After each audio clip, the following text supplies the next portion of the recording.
Hey everyone, I'm here in the church green room here today where our production happens to help make all of our live stream work, our Sunday morning gathering live stream. And man, I have been so happy for all of this technology that has allowed us to still stay connected online, especially in a season where we have not been able to meet in person for a few months now.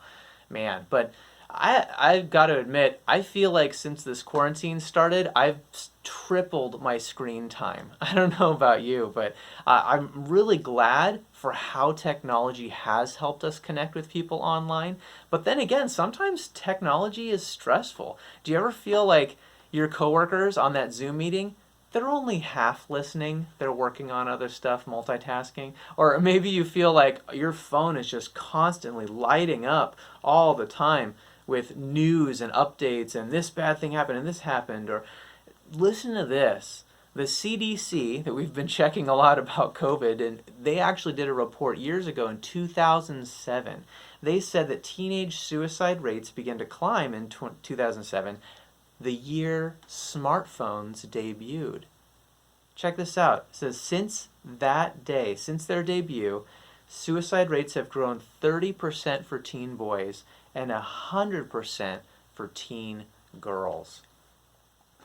So how do we cope with all of this technology stress? How do we survive this season when so many things have been moved online? Well, God gives us some answers, and it's actually in the beginning. It's in Genesis chapter 2, verse 3. God says there, "So God blessed the seventh day and made it holy, because on it God rested from all his work that he had done in creation." You see, when God finished designing the universe, he wasn't tired. He was leading by example. He rested because he showed us that's what healthy creatives do.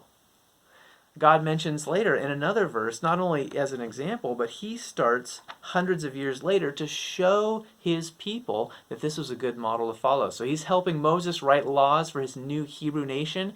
And there, if you've heard of the 10 Commandments, in the 6th commandment, he says this. It's in Exodus chapter 20, starting in verse 8. "Remember the Sabbath day to keep it holy, set apart, special." Verse 9, "You have 6 days each week for your ordinary work. 10 to put the seventh day is the Sabbath day of rest, dedicated to the Lord your God. On that day, no one in your household may do any work." Well, why? In verse 11 explains, "For in 6 days the Lord made the heavens, the earth, the sea, and everything in them, but on that seventh day he rested." He's prescribing breaks, consistent, dependable pauses in our lives where we can rest and be refreshed. Sabbath rhythms can help our jobs, yes, but they can also help how we engage and use technology and how it affects us. So, how do we survive this season? With Sabbaths, by taking tech breaks. So, in the last few months, my family's been trying this out, trying to put this into practice, and so we've been taking tech breaks by having no phones at the table while we're eating, and having meaningful, face-to-face, real conversations with each other over the dinner table, lunch, breakfast. It's been really meaningful for us. One other thing I've been trying is I put my phone in a separate room for a whole hour while I'm doing my son's his bedtime routine, putting him to bed. And man, as a father, just thinking about Father's Day and everything, I want to spend good face-to-face time with my son, undistracted. I really want to listen to him and learn from him for at least an hour each day while I'm there.